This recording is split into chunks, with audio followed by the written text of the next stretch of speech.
Hello, and welcome to episode 12 of Project Slave 1.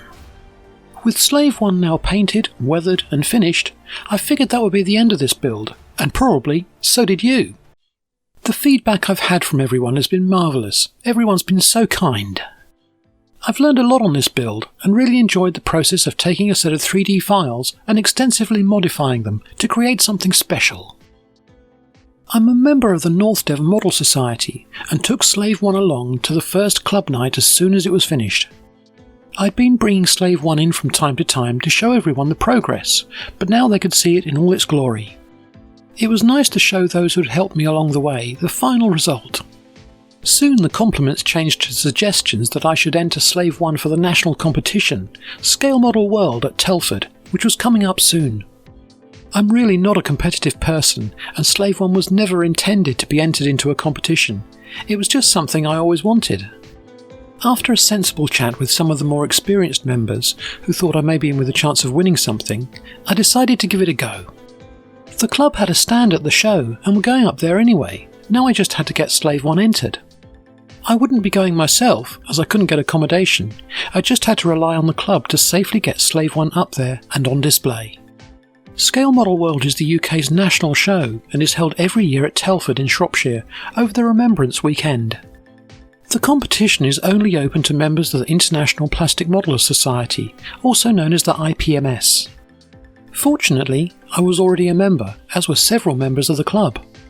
Membership gives you discounts with various suppliers, free entry to Scale Model World, and a regular magazine which is filled with great articles. The latest issue of the IPMS magazine had all the details for the competition and the list of all the categories. The sci-fi and fantasy section had 8 classes, but I wasn't sure whether to go for number 70, a converted model in any scale, or number 76, any scale, scratch built. It was a tricky decision, was Slave 1 a conversion or a scratch build, given that I had 3D printed all of the parts myself and redesigned most of Slave 1 from scratch. It would be interesting to see what you guys think. Is Slave 1 scratch built or not? And how does 3D printing affect that? Let me know what you think in the comments and I'll get back to you. I checked the definitions in the rules and guidance, but felt Slave 1 could be argued either way. After an email conversation with the competition secretary, I decided to play safe and go for class 70. At least I could now be pretty sure I wasn't going to get disqualified. To accompany the model, I was allowed a short description and 2 photos to explain the build. I filled in the entry form through the website and printed off the entry card to go with Slave 1. I used the photos I'd taken throughout the build to use up my 2 photo allowance. The card and photos would sit on the base of Slave 1. Now I just had to work out how to pack Slave 1 for the journey. This was going to be a big problem. Slave 1 weighed 6 kilos and I had nothing big enough or strong enough to pack it in. Fortunately, Kevin, a fellow member of the club, came to the rescue and offered to make me a box if I got the materials. A few days later, and I collected the box and I was in business. I cut and glued some expanded polystyrene to the inside, following the profile of Slave 1's lower hull and wings, and it fitted perfectly. Slave 1 was now ready for the road. I typed up some step-by-step instructions for the club, explaining how to set up Slave 1, and dropped it off the day before the club travelled up to Telford. Now it was out of my hands. There was nothing left for me to do.